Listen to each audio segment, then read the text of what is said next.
दूसरे दिन फिर से की गई दीन ही दीनानाथ संस्था द्वारा सेवा। आपको बता दें, आज सुबह से ही आकाश में काफी तेज कोहरा छाया हुआ था। सर्दी अपनी चरम सीमा पर थी, लोग ठिठुर रहे थे, बाहर निकलने की हिम्मत नहीं हो रही थी। लेकिन कहते हैं, जब दिल में कुछ कर गुजरने की तमन्ना होती है, दृढ़ संकल्प हो, मन में जज्बा हो, सेवा करने का भाव हो, तो कोहरा ही क्या मजाल है, तूफान भी रास्ता नहीं रोक पाते। ऐसा ही जज्बा लेकर दीन ही दीनानाथ संस्था के नवयुवक निकल पड़े और अपने घरों से सेवा भाव लेकर और पहुंच गए मथुरा रेलवे स्टेशन। वहां बैठे हुए ठंड में सिकुड़ते हुए लोगों को कंबल उठाकर उनकी ठंड दूर करने का प्रयास किया। बच्चों को मोजा, टोपा, हाथों के दस्ताने वितरित किए। सड़क के किनारे बैठे हुए जो लोग मिले उनको भी मोजा, टोपा, दस्ताने और कंबल बांटे। इस अवसर पर दीन ही दीनानाथ संस्था की युवा टीम के कृष्णा अग्नोत्री, ब्रिजवासी, हिमांशु शर्मा, लक्की, अमर, सैनी, लखन ने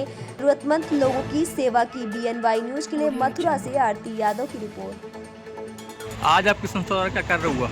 आज दीन में दीनानाथ संस्था के द्वारा गरीबों को कंबल एवं मोजे, तोहफे और दस्ताने बांटे गए हैं। तो आपको कैसा लग रहा है बांटकर? बहुत ही अच्छा लग रहा है। ऐसे ही हम यूथ को भी ऐसे ही आगे बढ़कर ये करना चाहिए।